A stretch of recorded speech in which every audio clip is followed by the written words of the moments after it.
কলকাতার ব্যস্ত রাস্তার মাঝেই এমন একটা জায়গা রয়েছে যেখানে ঢুকলে কয়েক মুহূর্তের জন্য মনে হবে আপনি যেন 100 বছর পিছিয়ে গেছেন।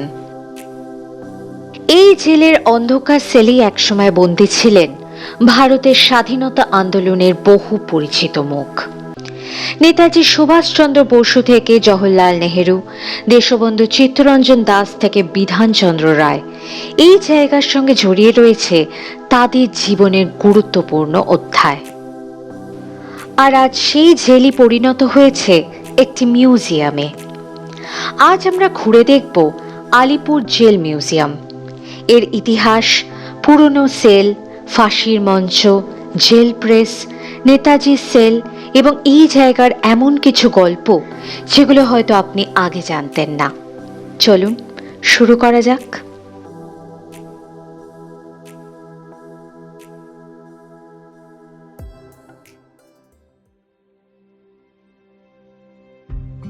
আলিপুর সেন্ট্রাল কারেকশনাল হোম তৈরি হয়েছিল 1906 সালে এবং প্রায় 15 একর জমি জুড়ে এই বিশাল জেল কমপ্লেক্সটি তৈরি হয়েছিল। 2019 সালে এই জেলটি আর কারেকশনাল হোম হিসেবে কাজ করা বন্ধ করে দেয়।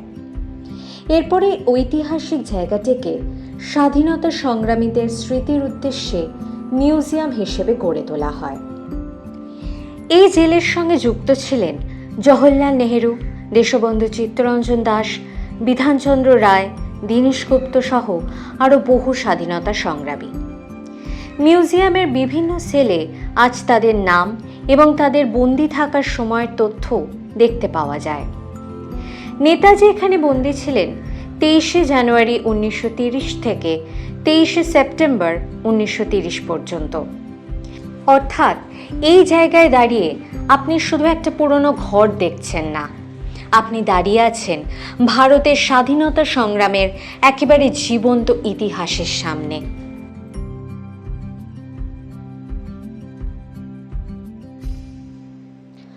পুরনো সেই রিভলভার, আগ্নেয়াস্ত্র আর সাদা কালো ছবিগুলো যেন ইতিহাসের নীরব সাক্ষী। যে সময় স্বাধীনতার স্বপ্ন ছিল বিপজ্জনক আর প্রতিবাদ মানেই ছিল কারাবাস কিংবা মৃত্যুর ঝুঁকি। প্রতিটি অস্ত্র ও ছবির সঙ্গে জড়িয়ে আছে ব্রিটিশ বিরোধী আন্দোলন, বিপ্লবীদের সাহস এবং তাদের ত্যাগের গল্প। আজ এগুলো নিছক পুরনো জিনিস নয়, এগুলো সেই উত্তাল সময়ের স্মারক যখন স্বাধীনতার জন্য একদল তরুণ জীবন বাজি রেখে ইতিহাসের পাতায় নিজেদের নাম লিখেছিলেন। এই মিউজিয়ামে এলে দেখতে পাবেন আলিপুর জেলের ছোট ছোট সেলগুলো ছিল বন্দীদের কঠোর নিয়ন্ত্রিত জীবনের নীরব সাক্ষী। অন্ধকার, স্যাঁতস্যাঁতে ও সীমিত জায়গার মধ্যে দিনের পর দিন কাটাতে হতো তাদের। অনেক সেলে পাথর বা সিমেন্টের তৈরি সরু শয্যা ছিল, আবার কিছু বন্দীকে মেঝেতেই থাকতে হতো। একাকী সেলে থাকা বন্দীদের বাইরের পৃথিবীর থেকে প্রায় সম্পূর্ণ বিচ্ছিন্ন রাখা হতো এবং দরজার ছোট ছিদ্র দিয়ে প্রহরীরা তাদের নজরদারি করত। নির্দিষ্ট সময়ে খাবার, কাজ, বিশ্রাম ও যোগাযোগ সবকিছুই ছিল কঠোর নিয়মের অধীনে। চিঠি ও সংবাদপত্র পরীক্ষা করে বন্দীদের কাছে পৌঁছত, আর মৃত্যুদণ্ডপ্রাপ্ত বন্দীদের জন্য ছিল আলাদা কনডেমড সেল, যেখান থেকে তাদের শেষ যাত্রা ছিল ফাঁসির মঞ্চের দিকে। শুধু পুরনো সেল দেখেই এই মিউজিয়ামের ট্যুর শেষ হয় না। এখানে রয়েছে বিভিন্ন এক্সিবিশন, যেখানে ভারতের স্বাধীনতা আন্দোলনের বিভিন্ন অধ্যায় তুলে ধরা হয়েছে। পুরনো photographs, maps, documents, paintings, installations এবং স্বাধীনতা সংগ্রামীদের সঙ্গে সম্পর্কিত বিভিন্ন তথ্য এখানে দেখতে পাওয়া যায়।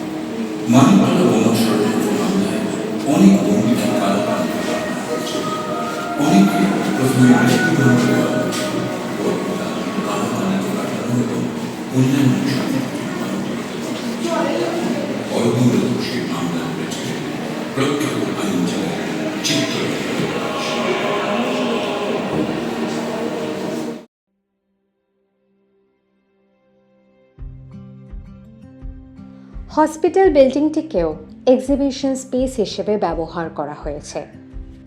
এখানে রয়েছে নেতাজিকে নিয়ে বিশেষ এক্সিবিশন, পাশাপাশি অরবিন্দ, দীনেশ গুপ্ত, বেঙ্গলের উইমেন ফ্রিডম ফাইটার্স থেকে ব্যাটল অফ প্লাসি থেকে স্বাধীনতা পর্যন্ত ইতিহাসের বিভিন্ন অংশ তুলে ধরা হয়েছে।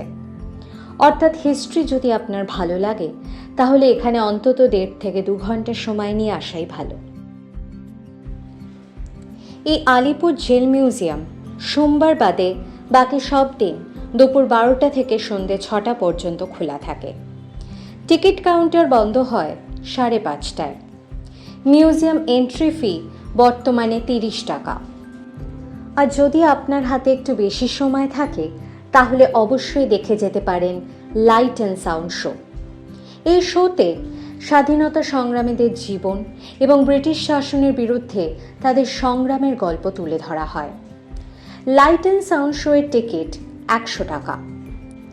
এই মিউজিয়াম যেতে হলে সবচেয়ে কাছের মেট্রো স্টেশন পড়বে Jatin Das park metro station, যেখান থেকে মিউজিয়ামের দূরত্ব 800 মিটার। তাই চটপট দেরি না করে চলে আসুন আলিপুর জেল মিউজিয়ামে। কারণ কলকাতায় আমরা অনেক জায়গায় ঘুরতে যাই, কিন্তু এমন জায়গা খুব বেশি নেই যেখানে একটা পুরনো দেওয়াল, একটা ছোট সেল অথবা একটা ওয়াচ টাওয়ার আপনাকে কয়েক দশক পিছনে নিয়ে যেতে পারে। এখানে এসে আপনি শুধু ইতিহাস পড়বেন না, ইতিহাসকে অনুভব করার চেষ্টা করতে পারবেন।